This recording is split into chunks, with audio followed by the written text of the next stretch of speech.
తెలుగునాట ప్రవచనకారుడిగా గుర్తింపు పొందిన గరికపాటి తాజా కామెంట్స్తో పూర్తిగా పరువు పోగొట్టుకుంటున్నారు. ఆయన నోటు దురుసుతనం ఆయన కీర్తిని చెడగొడుతుంది. ఆయనకున్న గుర్తింపును కూడా బదనాం చేసేస్తుంది. ఆయన మీద పలువురు విరుచుకుపడే పరిస్థితి వచ్చింది. స్కూల్ పిల్లలకు ఆహారం పెట్టడం మీద, మధ్యాహ్న భోజన పథకం మీద ఆయన అత్యంత నీచంగా మాట్లాడారు. తన స్థాయికి తగ్గని వ్యవహారం ఆయన నోటి నుంచి వచ్చింది. బహుశా ఆయనకి మానసికంగా ఉండుండొచ్చు.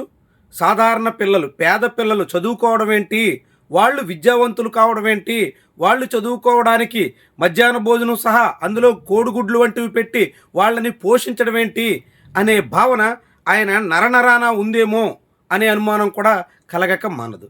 అదే ఆయన నోటి నుంచి బయటకు వచ్చిందేమో అనేవాళ్ళు కూడా లేకపోలేదు.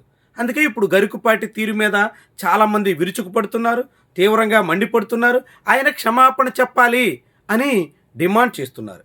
కేంద్ర రాష్ట్ర ప్రభుత్వాల నుంచి వివిధ అవార్డులు అందుకున్నటువంటి ఒక గొప్ప ప్రవచనకారుడైన గరికపాటి ఇంత దిగజారి మాట్లాడడం వెనక ఆయనలో గూడు కట్టుకుని ఉన్న మానసిక వైకల్యమే నిదర్శనం అనేవాళ్ళు కూడా లేకపోలేదు.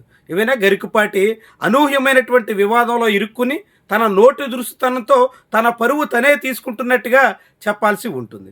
ఈ ఎపిసోడ్ ఒకవైపు సోషల్ మీడియాలో తీవ్రమైనటువంటి చర్చనీయాంశంగా మారిన నేపథ్యంలోనే డాక్టర్ బిఆర్ అంబేద్కర్ కోనసీమ జిల్లాలో ఎస్సీలకి చివరికి అంత్యక్రియలకు అవకాశం లేక చేనుగట్ల వెంట నడిచి వెళ్లాల్సిన పరిస్థితి వచ్చింది.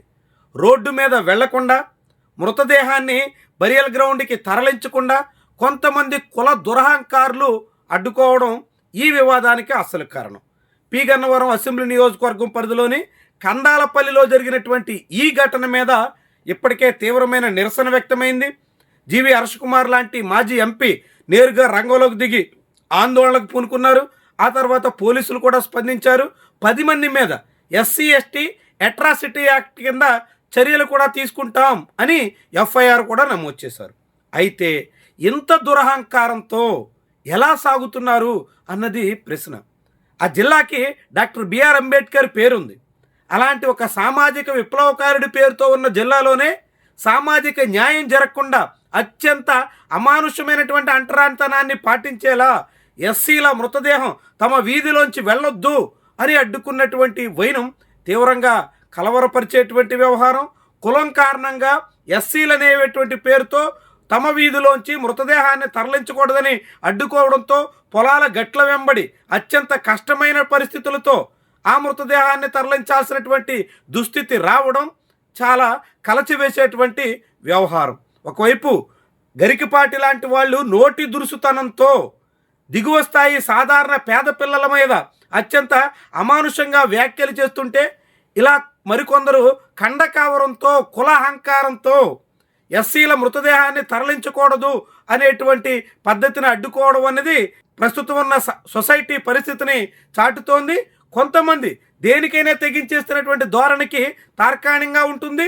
అలా ప్రవచనకారులని గుర్తింపు పొందినటువంటి వాళ్ళే నోటితో ఆ తీరున తన కుల అహంకారాన్ని ప్రదర్శించే ప్రయత్నం చేస్తుంటే, దిగువన పల్లెల్లో ఉన్నటువంటి వాళ్ళు ఇలా బాహాటంగా బరి తెగించేసినటువంటి ధోరణి మనం కళ్ళారా చూస్తున్నట్టు కందాలపల్లి ఘటన చాటుతోంది.